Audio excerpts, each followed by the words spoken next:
Okay, I think this is where we were. Um, I pretty much know what happens because I recorded some earlier and dogs were barking, lots of pausing, interrupting, and I figured that's not very professional and that doesn't look very good. So I feel obligated to reread all this. So let's go. I'm definitely not tired enough to pass that up. Awesome. I'm gonna call my parents and let them know what's up. I know they'll be there. I'll see about getting in touch with George too. If we're lucky, we might get a full house. His mouth cracked. His mouth cracked into a fond smile. Oh fuck. You teasingly shoot him away. I won't be able to if you don't go. Get to it. True, true. Satisfied, Derek pulled his phone out and brought it to his ear. He began to walk away in preparation for the talk. Since he was busy with that, you decided to return to your guest room. You considered freshening up by changing. Tapping your fingers on the top of the bag, you cycled through the options in your mind, but nothing felt right. Eventually, you settled on using the bathroom and splashing some water on your face instead. As you crossed the apartment, you peeked over at Derek. There was no way that you could know that was being said, but he shot you an exaggerated thumbs up. You took that as a strong sign that all was going well. You threw your fist in the air, mouthing a silent yes. The way Derek's lips twisted, you could tell that he was trying very hard not to burst into laughter on the phone. Oh, hold on. Let me fix this. Okay. It wasn't very long before your visit was properly arranged. The calls were ended and you were leaving the apartment behind. Derek hesitated at the door and tapped with his bottom lip. He was double-checking his mental checklist, but that was to resolve in short order. You both stepped out in the hall, and this time he remembered to lock the door before he dashed down the hall. Hopping into his car, you promptly took off. The drive was lively. You spent it taking turns telling each other new stories about your families and your latest personal adventures. Thanks to slowing moving traffic, it was about a 20-minute drive to reach his parents' new place. Derek pulled in and automatically noted how lucky you were that this condo had guest spots. Nodding along, you followed as he enthusiastically showed you the way. Derek knocked solidly but not loudly on the door. They knew you were coming. It didn't take you by surprise when the door almost immediately opened. Mrs. Saras joyfully greeted you both. Hi, welcome home. Without a second thought, she wrapped her eldest son in her arms. Derek gladly hugged her back with the same vigor. Hey, Mom. Good to see you. So good to see you too. And Nora. She ushered you two inside and you got your first look around. The Sareses had moved there a couple years ago, but you'd never gotten a chance to visit until now. It was just still as homey and as comfortable as their old apartment. When you traveled further inside, you spotted Mr. Saras sitting at the kitchen table with a chilled drink. He took a slow, drawn-out sip. And then he placed the cup down and then got up to join everyone else. He stood in front of you like you were a newly arrived audience, pointing at his wife and tattled. Mom made me promise not to get the door. She wanted to be the first one to answer. Mrs. Saras was unapologetic and owned up to her actions entirely. She went over to her husband and soothingly rubbed his back. Thanks for being such a good sport about it. Of course, but I get to have my greeting now. Doing exactly as he promised, Mr. Saras turned from his wife and to you and Derek. The two guests in his home, he pushed his glasses higher up on his nose. Hello kids, I'm happy you came early. I couldn't ask for better visitors. He smiled. I love your new place. You're both looking wonderful. Been too long. It's great to see you too. Hi. We're gonna say it's great to see you too. You kindly not. We're just gonna do that. You were thrilled to finally be there with everyone in person again. Mr. and Mrs. Saras shared an affectionate look, taking your sincerity to heart. It's always tough when our kids are gone, but we certainly miss having you running around with them.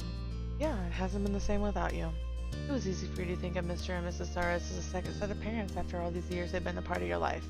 You knew they'd always be there for you if you asked. Alright. Derek clapped his hands together and you couldn't help but smirk. The image reminded you so much of his mom trying to bring order to the rambunctious sons, and speaking of... So, where are the bros? It is the same as always. You arrived first. It made sense to you that you'd beaten George there. He had to rearrange his days on the fly to make it. But why wasn't Nico there? Your eyebrows raised in surprise. You didn't have to ask for an explanation. Mrs. Saras gabbed about it in an intentionally overdramatic tone. That is my question each day. Nico is never home with me anymore. Now that school's out, he travels into the city as soon as he gets up and only comes back in the evening for dinner. A mother's gloom over her baby growing up was given its silver lining by the father. He's independent. He is usually, but... Mrs. Saras held her cell phone up and her lips curled into a mischievous grin. She added a wink when she shifted her attention to you. I might have sent a text that you two were coming by. I'm sure that'll get his attention. He'll get his butt back here sooner rather than later for a change. Right. It struck you then, by Derek's understanding tone, that none of this was news to him. They were explaining Nico's habits for your sake. The whole family was as polite as they were perceptive. Since we've got time, why don't you show them Nora the condo? I was about to suggest the same thing. What do you think, Nori? Want to take a tour? I do. Show me everything. Similarly to what Derek had done earlier that day, his parents led you through the highlights of their new home. Mr. Suarez proudly listed all the amenities the complex offered outside as well. Derek leisurely followed along behind the group, loosely lightening to the fact list. He had a few notes to add here and there. Sometime later, our phone interrupted the conversation with a loud ding. Oh, sorry, that's me. He partially shifted the phone out of his loose pocket and checked for any important news. He beamed victoriously and let his phone slide back into the depths. Nice. George is here. Ah, with good timing, the tour was complete. Let us go meet Junior. The current group left the hall behind and crowded back into the living room, ready for the party to grow in size. As you got there, you heard a firm and even paced striking of knocks on the door. Mr. Suarez eagerly shouted over the sound, "My turn." All right. Fair's fair.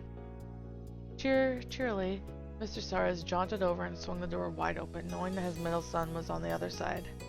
And he was. Although George Jr. Suarez was hardly a junior anymore, George had not only grown taller than his big brother, but he also towered over his parents.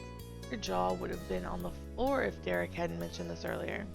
Still, from his neat sandy brown hair, his calm expression and relaxed stance, you knew that he was still the same boy you knew as a kid. George also remained his placid presence in his rambunctious family. They cheered at his arrival, and he smiled sweetly. I hope I didn't keep you guys waiting. Welcome home, Junior. Don't worry about that. It didn't take long at all. Derek struck when George was distracted by their parents. He hooked an arm around his brother's neck and pulled him close. George hugged Derek to the side. So, Derek's already here, huh? Yeah, I am. Never would have guessed that. The brothers let go and gave each other one last slight shove. George went over to you nice. Hey Nora, it's been a while. You grinned, you're all grown up. I missed you. I'm so proud you've grown into a responsible young man. I've been waiting forever to see you. Hi. You held your hand out for a shake. You offered a high five. You pat him on the back. You tapped his nose. You offered a high five. Tearfully, you watched his mouth twitch awkwardly before he gave you a light slap. Glad you made it today. You noticed the remaining rigidness lift from George's frame.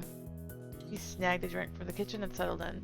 He was joined there by the others and recounted his days so far. Eventually, you all heard the distinct sound of the doorknob jiggling, and then turning. No knocking was required for this one.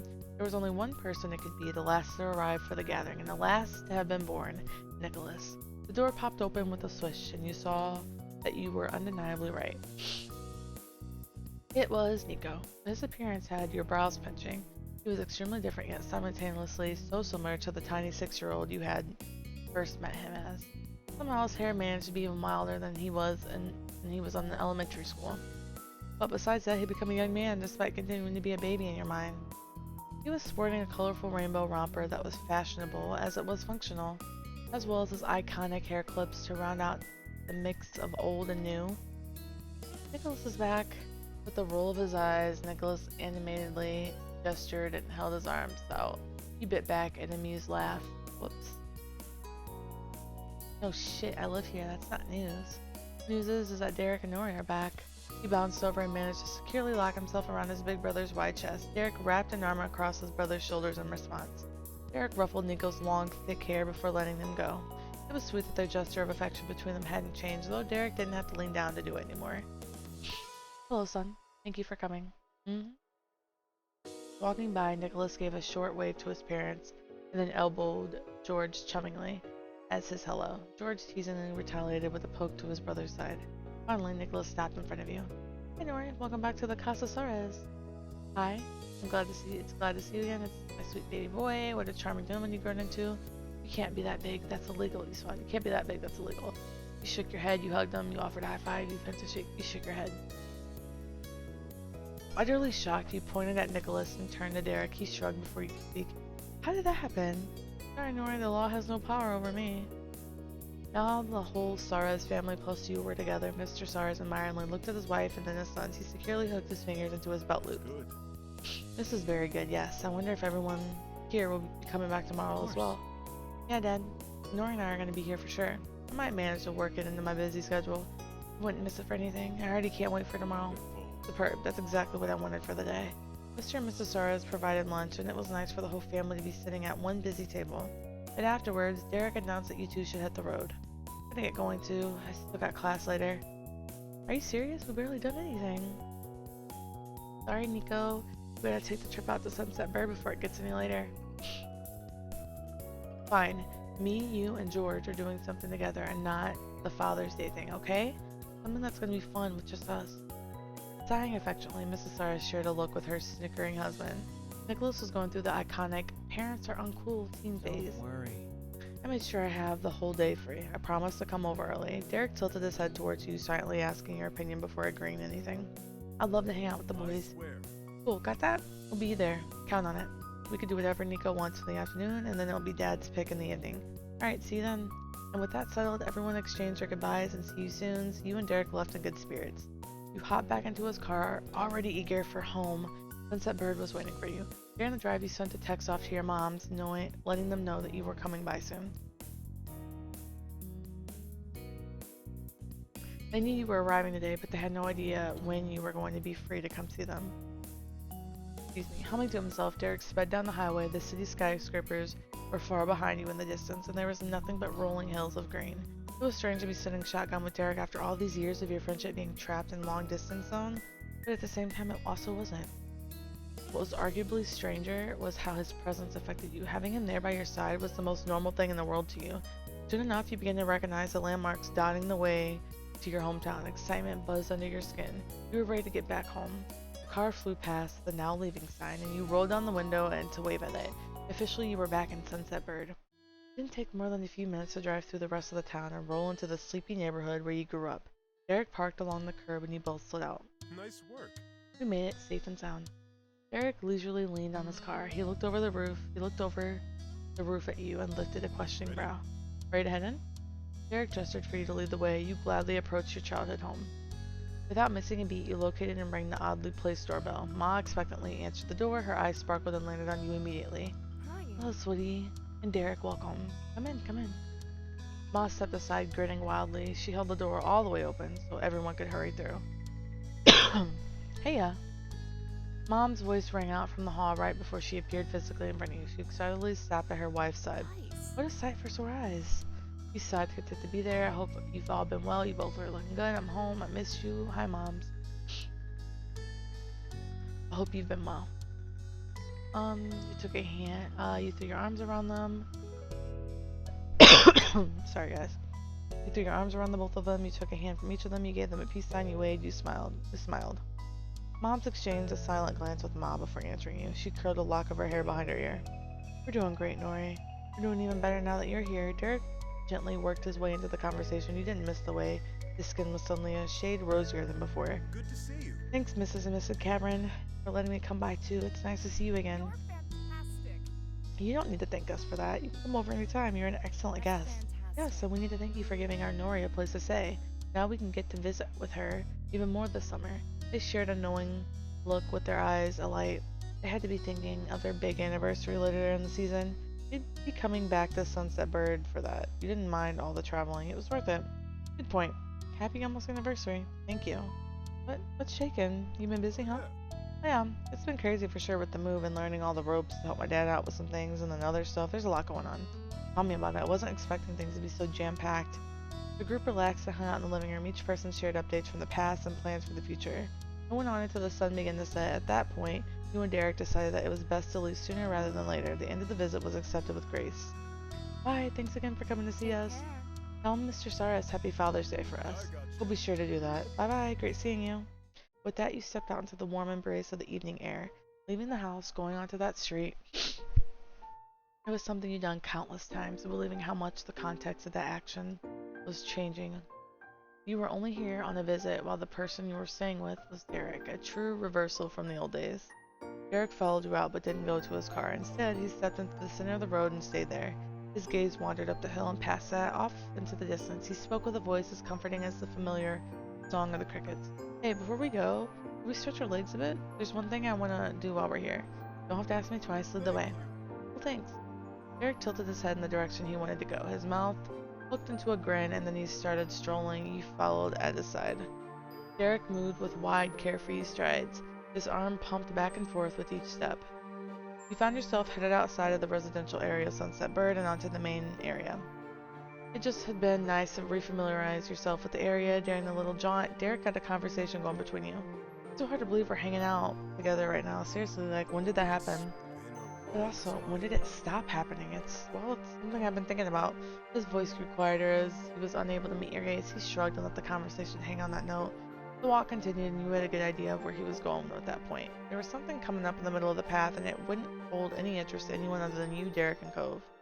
For the three of you, it was special. Derek crouched down to the ground, right where you expected. He smiled wistfully at the decade-old inscription. The writing was well worn, but very visible. He slowly placed his fingers over the small print he had left in the concrete as a 13-year-old. He was so much larger than he used to be, his fingers completely eclipsed the tiny mark, and yet he seemed small again to you in that moment. Next, Derek moved to the initials you had made. He dragged his fingertip over to carefully trace it. There was something on his mind that swept him miles away. All of a sudden, you had no idea what it could be, and the uncertainty left a sour taste on your tongue. Derek remained transfixed with the concrete in his own internal musing. Gradually, his frown worsened. This is a sucky thing to play against. If you mess it up, that's it. Even if you try to turn things around later, you're not getting what you lost back. It's just gone. You watched him quietly. You should be proud of what you have been able to do. That scares me. Do you think you messed up? Yeah, that scares me. Derek shifted his weight, and you noticed that his fingers started to curl. I wish I could try to do something about it, but I'd be lying if I said that I could fix it. It is scary. Maybe it'll help that we're at least on the same page about it. Things are less frightening when you're not alone. That was all that came out of it. Derek pushed off the ground and got back on his feet. He brushed some dirt off and took his phone out. He had a picture of himself giving a thumbs up in front of the concrete slab. The solemn air around him vanished. I'm gonna text this to Cove. You laughed. Cove will appreciate your pilgrims to the stone idol. Very cute. Wait, I want to be in the picture. That's very cute. A bashful blush rose in his cheeks. Derek studied the picture again. Well, I bet Cove will get a kick out of us stopping by here. Me too. You caught Derek's gaze wandering off again. He hummed thoughtfully, and you followed his eyeline to the local store across the street. I just remembered, I'm still low on groceries. We could join you over there. We could, but I'm also worried things could go bad on the drive back of the apartment. Plus, how about we pick something up for dinner and save the shopping for tomorrow? My treat. How could I say no to that? I vote for takeout. Awesome. Think about what you're in the mood for, and let's get going. Alright, y'all, I'm gonna stop there. I'm glad I got to redo this, and it was a lot better than before. The first one was a huge mistake. I will catch y'all later. Thanks for watching.